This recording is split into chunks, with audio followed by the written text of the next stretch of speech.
Et je donne maintenant la parole à l'Algérie. Thank you, Mr. President. Merci, Monsieur le Président. Je vous remercie d'avoir organisé cette réunion sur une question importante.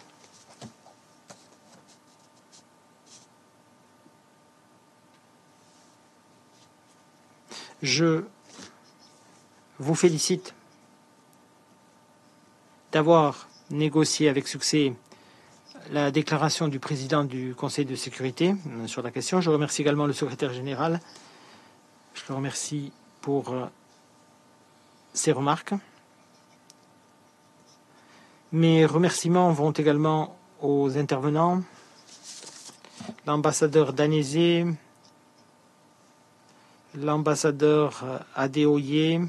Je les remercie tous deux pour leurs interventions. Monsieur le Président, une paix pérenne suppose d'adopter une approche d'ensemble cohérente qui couvre plusieurs piliers. Or, parmi ces piliers figure un pilier clé, c'est le développement. La paix et le développement se renforcent mutuellement. Les conflits, comme vous le savez, ont des effets négatifs spectaculaires sur la réalisation des objectifs de développement durable. La prévention des conflits en Afrique doit bénéficier de la priorité. La prévention des conflits en Afrique doit être financée comme il se doit, si nous voulons que le continent soit à même de répondre aux multiples menaces auxquelles il est confronté, y compris le terrorisme. Monsieur le Président, l'Afrique est aujourd'hui à la croisée des chemins. Elle est la zone de confluence de plusieurs crises, étant donné en particulier les difficultés socio-économiques auxquelles elle est confrontée. Et à cet égard, la gouvernance est un élément clé de prévention structurelle des conflits. C'est très souvent le remède aux crises. De nouvelles approches sont nécessaires afin de transformer les feuilles de route approuvées, de les traduire donc et de les appliquer dans la réalité. Le développement est tout aussi important dans les pays qui sortent de situations de conflit. Les efforts de consolidation de la paix permettent de renforcer la résilience et la capacité des États affectés, leur capacité à se relever après des crises, et les aide également à en prévenir de nouvelles. Monsieur le Président, renforcer la coopération entre les Nations Unies et les organisations régionales dans le domaine du maintien de la paix et de la sécurité internationale peut renforcer la sécurité collective. Par conséquent, la mise en œuvre de la résolution 2719 du Conseil de sécurité est une occasion qui nous est offerte d'accroître le sentiment d'appartenance régionale.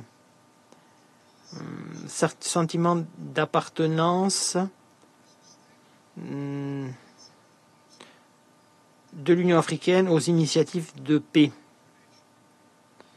Ceci peut se faire par le biais d'un financement prévisible, durable et plus souple des opérations de paix de l'Union africaine. Afin de favoriser la mise en œuvre de cette résolution, la 2719, les modalités de sa mise en œuvre doivent garantir la justice et l'équité. Monsieur le Président, mon pays est convaincu que la sécurité et la stabilité en Afrique sont intimement liées au développement. Nous contribuons donc activement au progrès sur le continent africain. Nos efforts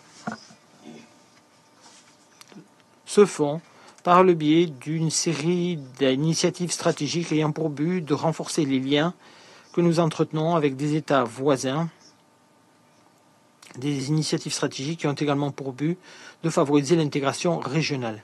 Permettez-moi de revenir sur certains éléments clés de notre engagement. Sur le financement du développement, l'Algérie a, depuis 2020, réservé 1 milliard de dollars à l'Agence algérienne de coopération internationale pour la solidarité et le développement. L'objectif étant de renforcer les projets d'intégration continentale et de soutenir et renforcer les infrastructures clés. Pour ce qui est de l'allègement de la dette, l'Algérie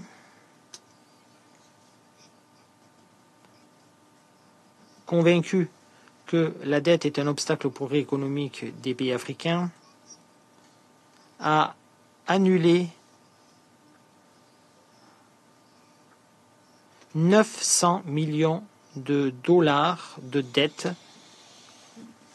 pour 14 pays africains.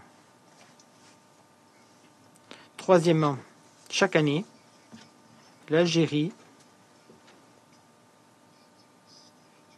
offre plus de 2000 bourses dans des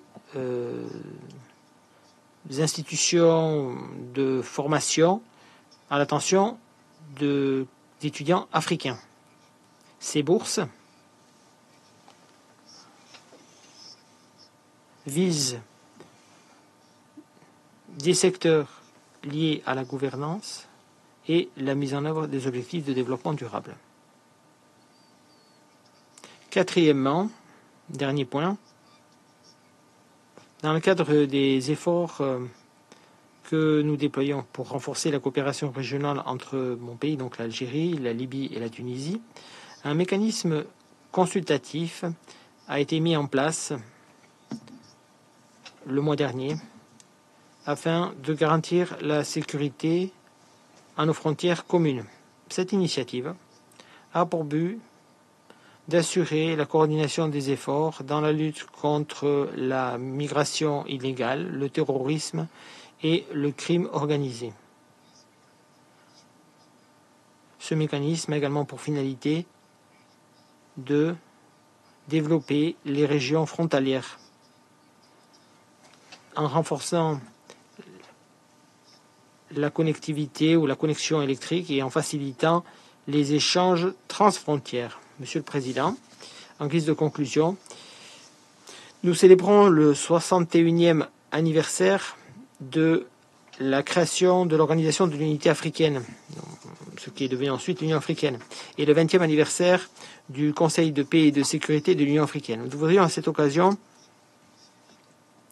remercier l'Union africaine, cette organisation continentale, et les organisations sous-régionales qui s'efforcent de transformer l'Afrique en un continent pacifique, prospère, uni, dirigé par ses propres citoyens et constituant une force dynamique sur la scène internationale. Faire de cette vision une réalité suppose de corriger des injustices historiques, y compris la question de la représentation de l'Afrique au niveau du Conseil de sécurité, pour permettre aux Africains de pleinement s'approprier la paix et le développement sans ingérence étrangère, quelle qu'elle soit. Je vous remercie. Je remercie le représentant de l'Algérie pour cette importante déclaration.